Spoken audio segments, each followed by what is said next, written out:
और कैसे आप लोग? थोड़ा सा कैमरे में जो आपको है, क्योंकि आज बारिश हुई है तो मॉइस्चर जमा हुआ है, तो सेंटर में थोड़ा सा आपको धुंधला दिख रहा होगा, ठीक है। और मैं इंतजार करूंगा तो काफ़ी वो, तो थोड़ा सा क्लास लेट हो जाता, तो इसलिए मैंने क्लास शुरू कर दिया है। तो सेंटर में थोड़ा सा क्या धुंधला आ रहा होगा, सेंटर में सिर्फ। और वो क्लास चलते चलते 2 से 3 मिनट के आगे वो धुंधलापन खत्म हो जाएगा, ठीक है। इसलिए हम लोग क्लास को रोक नहीं रहे, क्लास को हम लोग स्टार्ट कर रहे हैं। अभी तक हम लोग 11 एंटोनिम्स के सेट को डिस्कस कर चुके हैं और आज हम लोग 12th सेट को डिस्कस करेंगे। और एंटोनिम्स के सीरीज में ये आपका लास्ट सेट है। और जो सेंटर में कोई वर्ड्स नहीं दिखेगा तो उसको मैं इधर उधर मूव करके आपको दिखा दूंगा, क्योंकि 1 से 1.5 मिनट 2 मिनट लगेंगे, हार्डली 3 मिनट में सारे के सारे वो जो सब कुछ पूरा का पूरा स्क्रीन आपको साफ साफ दिखाई देगा। तो ये लास्ट क्लास है एंटोनिम्स का। 11th क्लास हम लोग डिस्कस कर चुके हैं, ये लास्ट क्लास हम लोग डिस्कस करने जा रहे हैं एंटोनिम्स के लिए। उम्मीद है कि आपने, और मैंने आपको ये पहले इंस्ट्रक्शन में दे रखा है कि हर एक वर्ड पर ध्यान दीजिएगा, हर एक वर्ड पर आपको ध्यान रखना है, हर एक वर्ड को आपको पकड़ कर रखना है। जितने ऑप्शंस में वर्ड दिए गए हैं उसका भी मीनिंग को क्लियर करके रखना है, हर एक ऑप्शंस के मीनिंग के वर्ड्स को भी ध्यान देना है। बार बार मैंने ये कहा है। चलिए, आज लास्ट क्लास है एंटोनिम्स का। जरूरत पड़ेगी तो हम लोग आवश्यकता पड़ने पर और भी क्लासेस अपलोड कर सकते हैं, लेकिन ये अभी फिलहाल जो है आखिरी क्लास, ठीक है। ओके, शुरू करते हैं। पहला वर्ड है आपके पास रिवील। फर्स्ट वर्ड है रिवील। इसका जो ऑप्शन दे रखा है, एक है डिस्क्लोज, एक ऑप्शन आपको दिख रहा है हाइड, एक आपको कवर हल्का सा दिख रहा होगा, और वेल। तो इसको मैं थोड़ा सा इधर घुमा देता हूं तो और दिखेगा आपको। ऑप्शन दिख रहा है कवर और वेल, यानी 2 ऑप्शन हमारे पास हो गए। एक तो हो गया इधर डिस्क्लोज, हाइड, और क्या है कवर और वेल, है ना। तो अब आपको देखना है कि डिस्क्लोज, कवर, हाइड और वेल, इसमें रिवील का एंटोनिम्स क्या होगा। रिवील का एंटोनिम्स क्या होगा। इससे दिख रहा है आपको, डिस्क्लोज भी दिख रहा है, हाइड भी दिख रहा है, कवर भी दिख रहा है और वेल भी दिख रहा है। अगर थोड़े से हम ध्यान दें तो दिख रहा है, ऐसे कर देते तो और दिखेगा साफ साफ, सारे ऑप्शन दिख रहे हैं ना। प्लस इसको और ऊपर कर दिया तो सारे ऑप्शन दिख रहे हैं। अब देखिए 2 मिनट में वैसे भी साफ साफ दिखाई देगा। तो रिवील, आप बताइए आपका ऑप्शन क्या है, आपके हिसाब से ऑप्शन क्या है, पहले आप देख लीजिए। तो रिवील का मतलब होता है जाहिर करना, तो डिस्क्लोज का मतलब भी जाहिर करना है, तो सिनोनिम्स ही हो गया। कवर किसी चीज को ढक देना, वेल किसी पर पर्दा डालना, ठीक है। किसी पे पर्दा, यानी कवर और वेल तो बिल्कुल सिनोनिम्स हो गया, किसी को पर्दा डालना। इसका मतलब अगर हम एंटोनिम्स में जाएंगे तो हमारे पास ऑप्शन होना चाहिए हाइड। क्या ऑप्शन होना चाहिए? हाइड होना चाहिए। हाइड ऑप्शन सही है इसका। क्या ऑप्शन सही है? हाइड। यानी रिवील का अगर हम एंटोनिम्स की बात करेंगे तो हमारे पास एंटोनिम्स होना चाहिए हाइड। दिख रहा है सारे सारे वर्ड। रिवील का जो हमारा आंसर होना चाहिए वो क्या होना चाहिए? हाइड। क्या होना चाहिए? हाइड। अब नेक्स्ट वर्ड है फैटिग्ड। नेक्स्ट वर्ड क्या है? फैटिग्ड। फैटिग्ड का मतलब क्या होता है, जरा उसे देखिए। फैटिग्ड, क्लियर हो गया। एक ही क्वेश्चन करते करते देखिए हमारा सारा फॉक क्लियर हो गया। इसलिए मैं इसको ज्यादा टाइम, मुझे पता था 1-2 मिनट में क्लियर हो जाएगी। एक ही क्वेश्चन किया, अभी एक क्वेश्चन पूरा भी नहीं हुआ, क्लियर हो गया। फैटिग्ड, फैटिग्ड का मतलब एक्चुअली होता थका हुआ। तो इसके हिसाब से हम देखेंगे तो वीकेंड, कमजोर क्या हुआ, टायर्ड, थका हुआ, तो सिनोनिम्स हो गया। एनर्जाइज्ड, जिसके पास काफी ताकत दी गया हो, तो इसके हिसाब से हम देखें तो हमारा ऑप्शन क्या हो जाएगा? एनर्जाइज्ड। क्या हो जाएगा, क्योंकि हमें ढूंढना था एंटोनिम्स, इसलिए क्या हो जाएगा? एनर्जाइज्ड। नेक्स्ट वर्ड, अब सारे दिख रहे हैं ऑप्शन, अब आपको सारे ऑप्शन ठीक ठीक दिख रहे हैं। ऑटोनॉमी, स्लेवरी, सब्जेक्शन, डिपेंडेंस, सबमिशिव नहीं। ऑटोनॉमस बॉडी आपने कई बार सुना है, बार बार सुना है, लोग ऑटोनॉमस बॉडी बोलते रहते हैं, ऑटोनॉमस बॉडी, ऑटोनॉमस बॉडी। तो autonomy, slavery, dependence, subjection, submissive. तो ऑटोनॉमी का मतलब होता है स्वाधीनता, अपने आप पर जो निर्भर करता है उसको कहते हैं ऑटोनॉमस। तो इसके हिसाब से अगर हम देखें तो इसमें हो जाना चाहिए ऑप्शन डिपेंडेंस, किसी पर निर्भरता। वैसे इसके सारे जो मीनिंग है, सबमिशन, स्लेवरी, सब इसके एंटोनिम्स में चल सकते हैं, लेकिन ऑटोनॉमी का मतलब जो किसी पर निर्भर ना करता, उसको कहते हैं ऑटोनोमस, जो किसी पर निर्भर ना करता हो। तो उसके हिसाब से हम देखें तो डिपेंडेंस, जो किसी पर निर्भर करता, इसलिए डिपेंडेंस करके। नेक्स्ट ऑप्शन हमारा क्या, फ्लेक्सिबल। फ्लेक्सिबल का मतलब क्या, जो आसानी से हिलडुल सकता है, मुड़ सकता है, इसके शेप को परिवर्तित कर सकते हैं। तो इसके हिसाब से हमारा ऑप्शन क्या होना चाहिए, रिजिड, कठोर, क्रूएल, निर्दयी, हम्बल, विनम्र, पोलाइट, और इजी, आसान। तो इसके हिसाब से अगर हम ऑप्शन देखें तो क्या हो जाएगा, रिजिड, क्योंकि रिजिड का मतलब होगा जिसको हम आसानी से परिवर्तित नहीं कर सकते। रिजिड का मतलब क्या है, जिसको हम आसानी से परिवर्तित नहीं कर सकते, उसे हम कहते हैं रिजिड। तो रिजिड, ठीक है। सख्त या कठोर भी कह सकते हैं। सप्रेस, सप्रेस, स्टीयर अप, घुमाना, राउज, उकसाना भड़काना, इंसाइट, उकसाना भड़काना, अर्ज, किसी चीज के प्रति जिज्ञासा होना। तो सप्रेस का मतलब होता है किसी चीज को दबाना या कुचलना। सप्रेस का जो मीनिंग है वो क्या है, किसी चीज को दबाना या कुचलना, सप्रेस।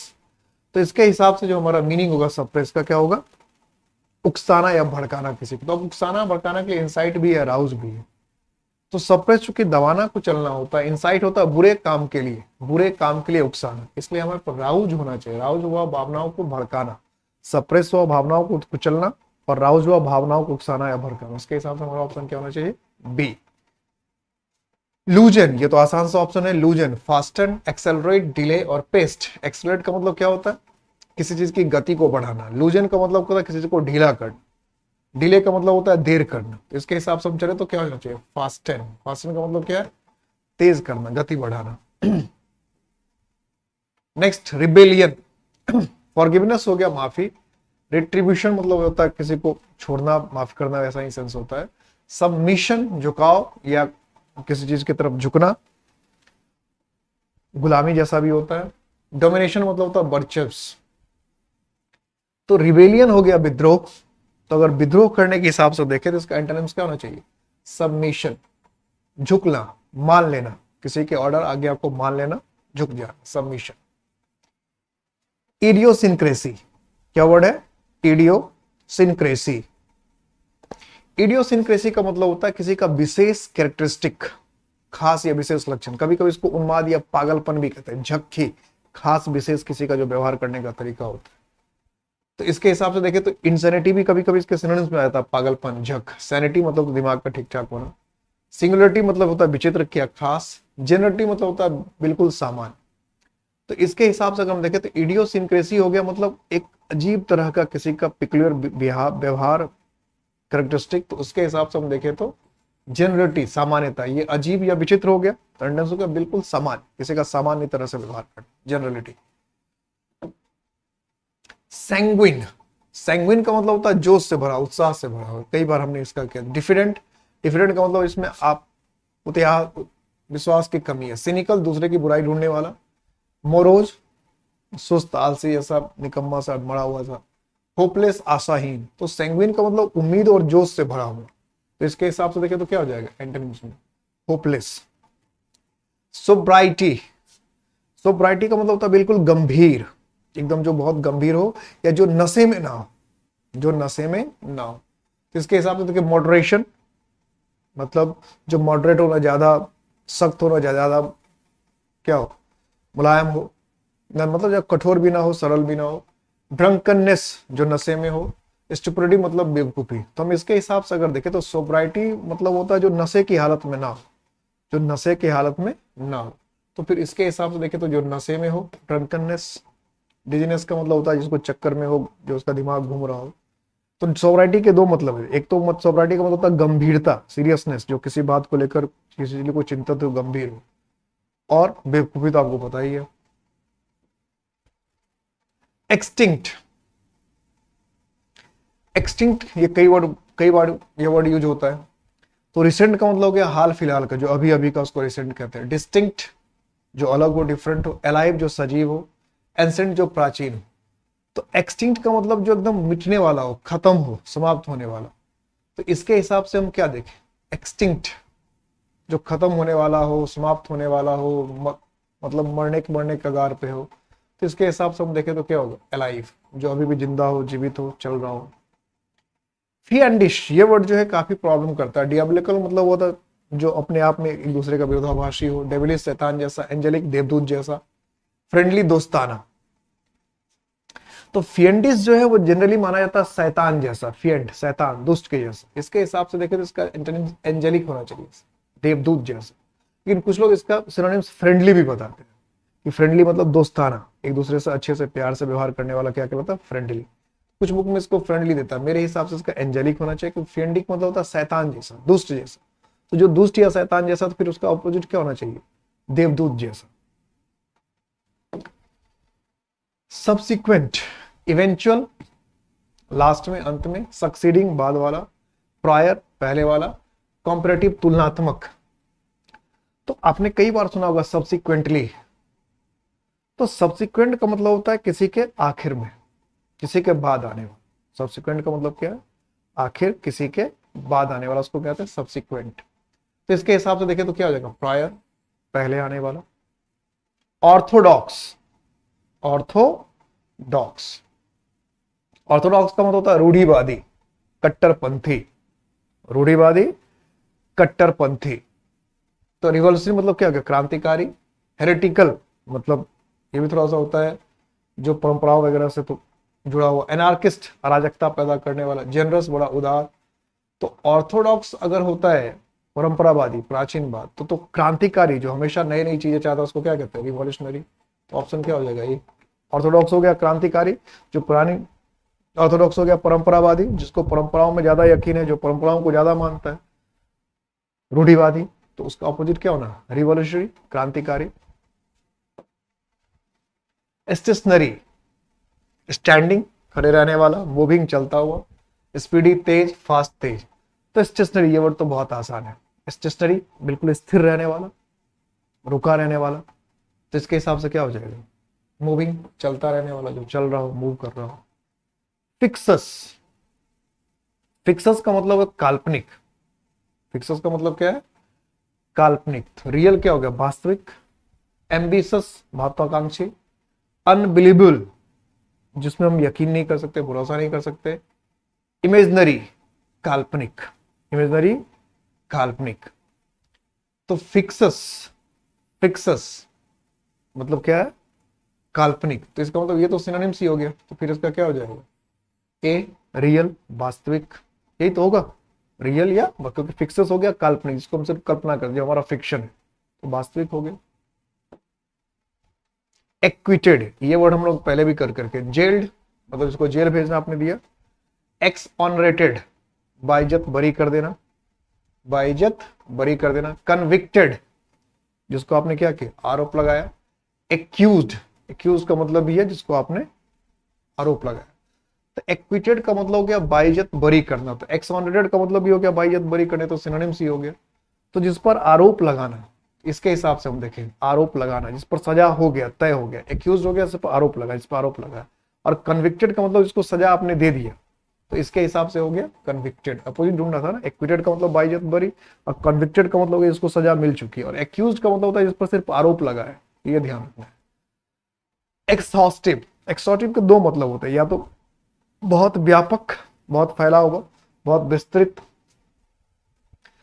और दूसरा होता है थका हुआ। तो इंटरेस्टिंग, शॉर्ट, छोटा। इनकम्प्लीट, अधूरा। कंप्लीट, पूरा।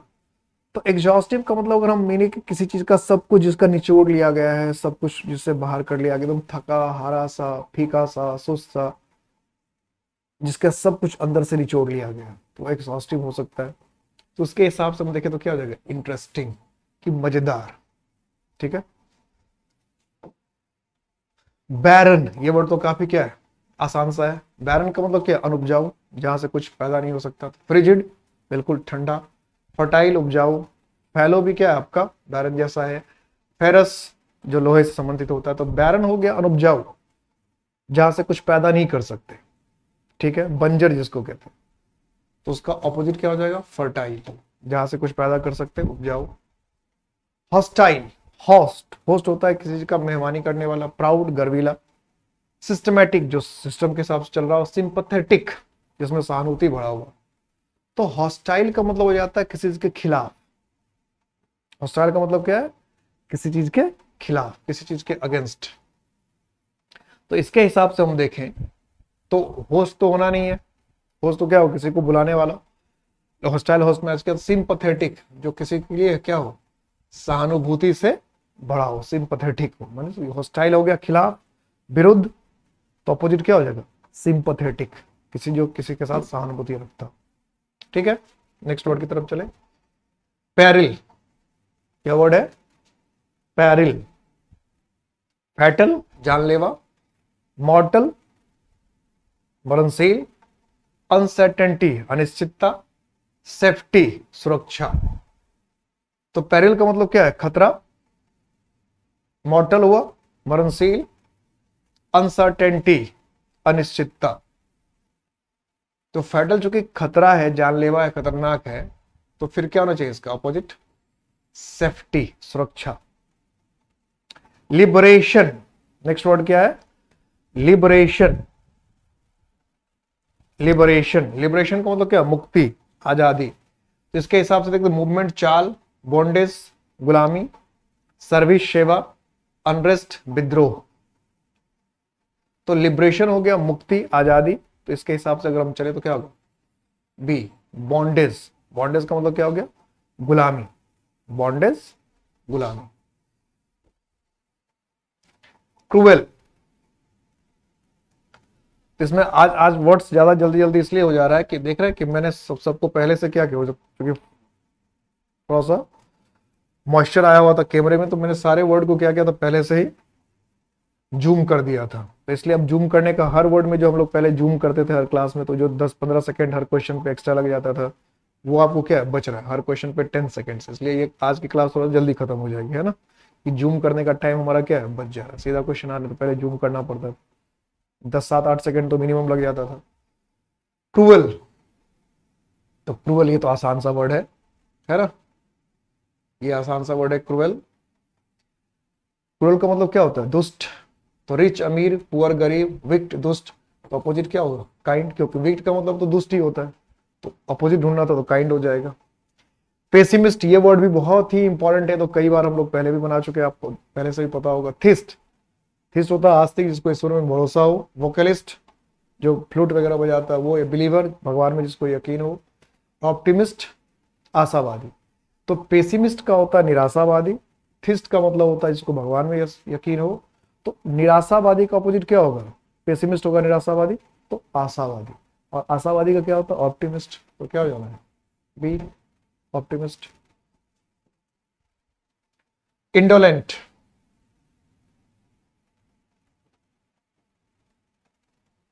इंडोलेंट। डिलीजेंट, मेहनती। मेलीवोलेंट, किसी का बुरा चाहने वाला। ब्रिलियंट, शानदार, बहुत बेहतरीन। सॉल्वेंट, जो क्या हो चुका हो? ये तो सॉल्वेंट केमिस्ट्री वगैरह में यूज करते हैं, सॉल्यूशन, सॉल्वेंट वगैरह जो होता है। तो बेसिकली इंडोलेंट का मतलब होता है आलसी, सुस्त। तो उसके हिसाब से अगर हम देखें तो क्या हो जाएगा? डिलीजेंट, परिश्रमी। कोहेरेंट, डिसऑर्गेनाइज्ड, अव्यवस्थित। इनेप्ट, अकुशल, निकम्मा, निठल्ला टाइप का, बेकार, या आप अनारी भी कह सकते हैं। केयर फ्री, चिंता मुक्त, जिसको किसी तरह का चिंता ना हो। डिस्टॉर्टेड, जिसकी आकृति आकार क्या हो? बिगाड़ दिया गया, उसको क्या कहते हैं? डिस्टॉर्टेड। तो कोहेरेंट का मतलब होता है सिलसिलेवार ढंग से व्यवस्थित किया हुआ, अरेंज किया हुआ, ठीक किया हुआ, उसको क्या कहते हैं? कोहेरेंट। कि एक एक चीज को एकदम सही ढंग से अगर व्यवस्थित कर रखा है, अरेंज कर रखा है, तो वो कोहेरेंट है। क्या है? सब कुछ ठीक है ना? आवाज वगैरह ठीक से? Okay, coherent. ठीक है, कोहेरेंट।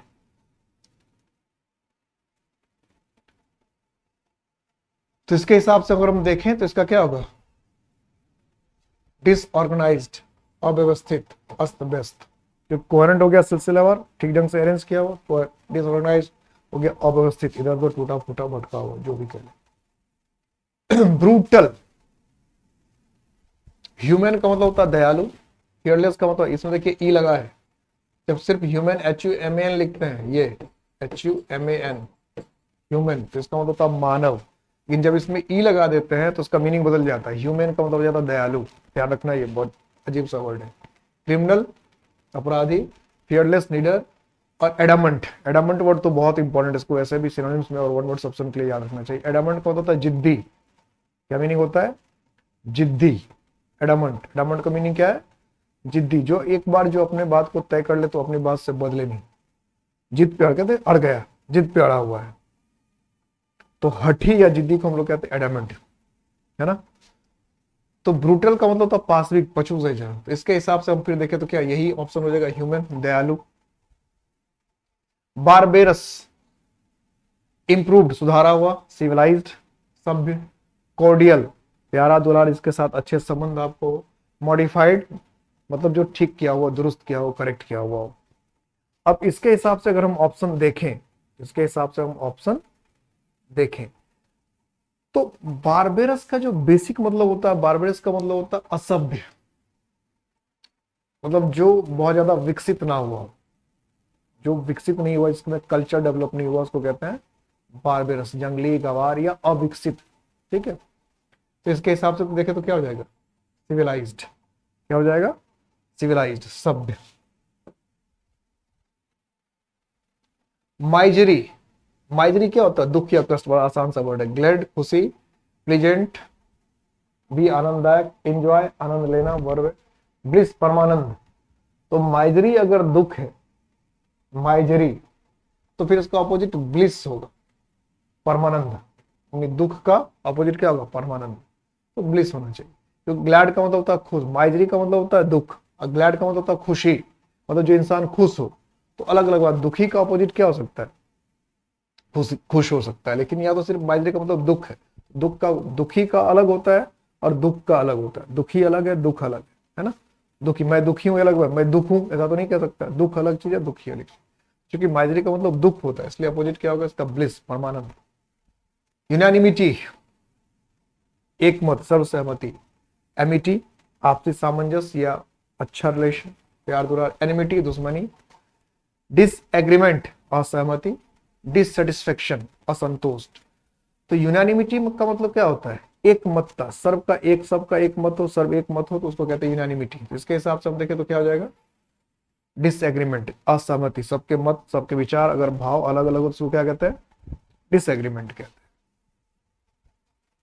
एबंडेंस, एबंडेंस, तो एबंडेंस का मतलब होता है प्रचुर, भरपूर, बहुत अधिक, बहुत ज्यादा। तो टाइनी, छोटा। डेफिशिएंट, अभाव या कम। स्कार्सिटी, कमी। स्कैंटी का मतलब क्या है?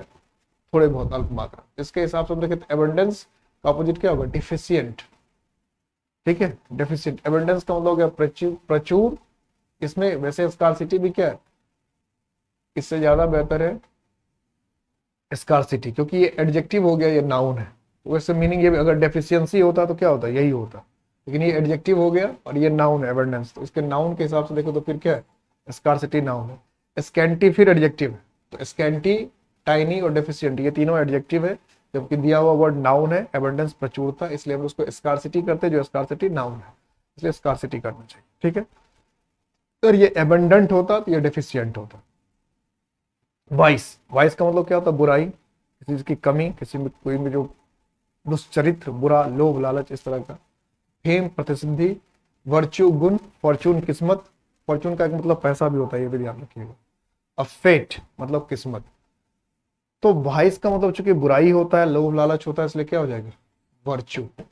ठीक है, नेक्स्ट। रिनोन्ड मतलब क्या होता है? देखिए, फेमस, प्रसिद्ध। ओन्ड, किसी चीज का अधिकारी होना। अनओन्ड, जिसका कोई मालिक ना हो। अननोन, अज्ञात। तो रिनोन्ड का मतलब हो गया जिसको सब जानते हो, जो फेमस हो।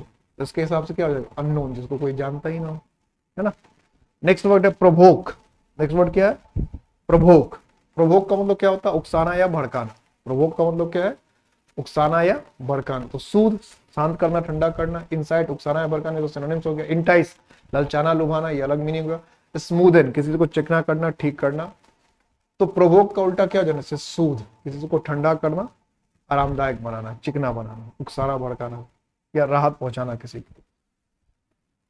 सेक्रीफाइस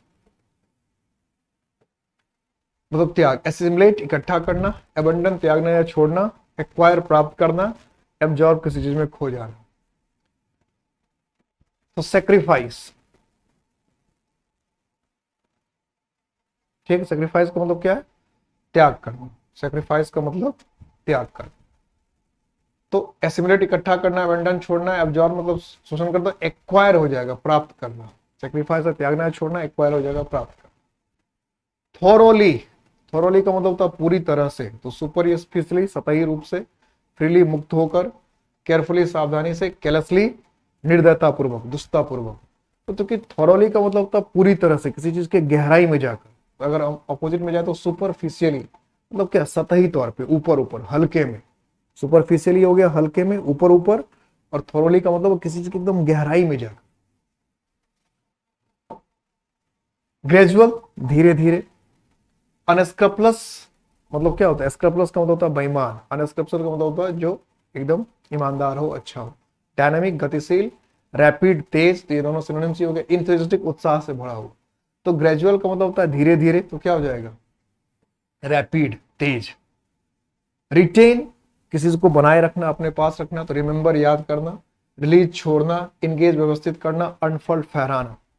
तो रिटेन का मतलब होता है किसी चीज को अपने पास रखना, बनाए रखना। इसके हिसाब से क्या होगा? रिलीज मतलब किसी को छोड़ देना, जाने देना। क्या हो जाएगा रिलीज का? किसी चीज को छोड़ देना या किसी चीज को जाने देना, छोड़ देना या फिर जाने देना। ठीक है, छोड़ देना या जाने देना। एनमिटी, ये वर्ड तो कई बार, बहुत आसान सा वर्ड है, मुश्किल नहीं। एनमिटी का मतलब क्या? दुश्मनी। तो पहला वर्ड राइवलरी, ये तो दुश्मनी ही है। एमिकेबिलिटी, अच्छा संबंध, दोस्ताना रिलेशन। एनिमोसिटी, दुश्मनी। तो ये तीनों तो सिनोनिम्स हो गए, एनमिटी, राइवलरी और एनिमोसिटी, ये सिनोनिम्स हो गए। प्रॉक्सिमिटी, नजदीक या करीबी, इसका कोई लेना देना ही नहीं है, इसका मतलब ये ऑप्शन हो गया। एमिकेबिलिटी, एमिकेबल का मतलब क्या होगा? प्यारा, दुलारा, अच्छे संबंध रखने वाला।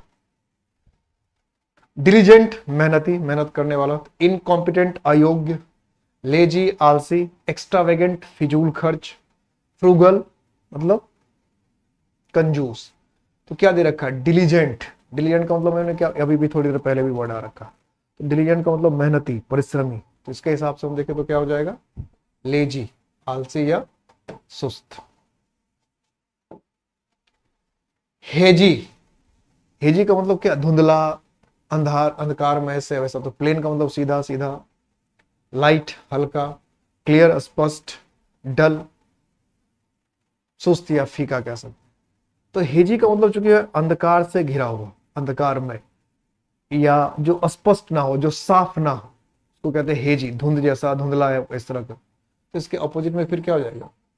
क्लियर। अगला वर्ड देख लीजिए आप, क्या है? थ्रिप्टी। क्लीन का मतलब क्या है? बिल्कुल साफ। लॉयल का मतलब होता है किसी के प्रति कर्तव्यनिष्ठ, वफादार, जिसको कहते हैं। रेवरेंट, रेवरेंट का मतलब होता है जिसको हम सम्मान देते हैं, सम्मान देने लायक, पूजनीय। वेस्टफुल, जो फिजूल खर्च करता रहता है, उसको वेस्टफुल कहते हैं। तो थ्रिप्टी, तो थ्रिप्टी का मतलब होता है कंजूस। और कंजूस कहने का मतलब जो सोच समझ के खर्च करता है, ठीक है, बड़े हिसाब से खर्च करता है, वो क्या है? थ्रिप्टी। तो इसके हिसाब से देखें तो क्या हो जाएगा? वेस्टफुल, जो फिजूल खर्च करते रहता है, बिना सोचे समझे खर्च करता है। डायनामिक, स्टेबल, स्थिर। लेजी, आलसी। स्टिल, शांत या स्थिर। और स्टैटिक, स्थिर, जो हिलता डुलता नहीं है। तो इसके हिसाब से देखें तो डायनामिक का मतलब होता है गतिशील। इसके हिसाब से हम देखें तो डायनेमिक, स्टेबल भी सिनोनिम्स है, स्टिल भी सिनोनिम्स है, लेकिन तीनों में सबसे बेहतर देखें तो ये वर्ड है स्टैटिक। ठीक है, स्टेबल का मतलब जो, उसको भी स्टेबल कहते हैं जो बदल रहा है, लेकिन ठीक है, तीन बदला, फिर तीन बदला, फिर तीन बदला, फिर तीन बदला, यानी लगातार तीन तीन ही बदल रहा, तो उसको हम कहते हैं स्टेबिलिटी है। ठीक है, फिक्स। स्टिल का मतलब जहां कोई मूवमेंट ही नहीं हो, उसको स्टिल कहते हैं। स्टिल का मतलब जहां कोई मूव, जैसे स्टिल वाटर आप सुनते होंगे। और डायनेमिक का मतलब होता है गतिशील, जो गति में है, तो उसके हिसाब से क्या? स्टैटिक, जो उसमें गति है ही नहीं। डायनामिक का अपोजिट क्या हो जाएगा? स्टैटिक। तो आज इस सेट में तो 43 वर्ड थे, ज्यादा वर्ड थे, और ये लास्ट वर्ड था। जैसा मैंने बार बार आपको कहा है, हमेशा कहता रहा हूं, और फिर मैं कह रहा हूं, दोबारा कह रहा हूं, कि हमने एंटोनिम्स के सीरीज को कंप्लीट कर लिया। 12 सेट थे, 12 सेट हमने डिस्कस कर लिया। और इस 12 सेट को अगर हम ठीक से देखें तो ऑनर्स 35 वर्ड्स थे। और चारों ऑप्शंस के अगर ध्यान में दें, और चारों ऑप्शंस के वर्ड्स को भी हम अगर ध्यान में रखें, उसके ऑप्शन को भी हम पढ़ें, और उसके मीनिंग को डिक्शनरी में देखें, तो आपको बहुत सारे वर्ड्स कलेक्ट हो जाएंगे। लगभग 1000 से ज्यादा वर्ड कलेक्ट हो जाएंगे। तो आप जो मेन वर्ड है उसका मीनिंग तो याद रखिएगा ही रखिएगा, जो ऑप्शन में दिए हुए 4 वर्ड है उसके मीनिंग को भी देखिएगा, जो मैंने बता रखा वो तो बता ही रखा, उसके अलावा अगर कोई वर्ड क्लियर नहीं हो रहा तो एक बार सारे वर्ड्स को डिक्शनरी में भी जरूर देख लीजिएगा। उससे क्या है कि आपकी इंग्लिश और बेहतर हो जाएगी और फ्यूचर में जब कहीं सिलेक्शन लेने के बाद कहीं हायर पोस्ट के लिए आप अप्लाई करेंगे तो उसमें भी काफी काम देगा। जब भी आपको किसी भी तरह की कोई प्रॉब्लम हो पढ़ाई लिखाई में तो आप इम्पैक्ट एकेडमी को कांटेक्ट करें। इम्पैक्ट एकेडमी हर कदम पर आपके साथ है, आपके हर तरह के प्रॉब्लम के सॉल्यूशन के लिए हम तैयार हैं। हर तरह के प्रॉब्लम के लिए, अगर एकेडमिक से रिलेटेड या जॉब से रिलेटेड अगर कोई भी प्रॉब्लम है उसके लिए हम हमेशा तैयार हैं, हर स्टाफ तैयार है। हम ये उम्मीद करते हैं कि आप सभी हमें वर्दी में नजर आएंगे, हमारी मेहनत को आप लोग साकार करेंगे और आपके जो अपने सपने हैं उसे पूरा करने में हम आपकी मदद करेंगे। अपना साथ और सहयोग बनाए रखिएगा। अपने मैक्सिमम फ्रेंड को इम्पैक्ट एकेडमी के ऑनलाइन क्लासेस के विषय में बताइए। अगर आप सेटिस्फाइड हैं तो आप कम से कम 5 स्टूडेंट को जरूर जोड़े ऑनलाइन क्लासेस से। और जो बच्चे फोन में देखना चाहते हैं क्लासेस या लैपटॉप पर देखना चाह रहे हैं क्लासेस, घर बैठे तैयारी करना चाह रहे हैं, उन सब के लिए इम्पैक्ट एकेडमी एक बेहतरीन प्लेटफॉर्म है। ये तो आप लोगों को भी समझ में आ ही गया होगा, हमने जो कहा वो करके दिखाया। अब आप लोग का सहयोग अपेक्षित है। हम आपसे और आपके लिए आपकी सफलता की कामना करते हैं। उम्मीद करते हैं कि आप माँ भारती की बहुत सेवा करेंगे, वर्दी पहनेंगे और आपको वर्दी में देखने का हमारा ख्वाब पूरा होगा। और आपको वर्दी पहनाने की जिम्मेदारी हमारी है, इसके लिए हमने जितने भी प्रयास करने होंगे हम करेंगे। अपना अपना ख्याल रखिएगा, पूरे जोश और उत्साह से तैयारी कीजिए, सफलता आपको जरूर मिलेगी। जय हिंद।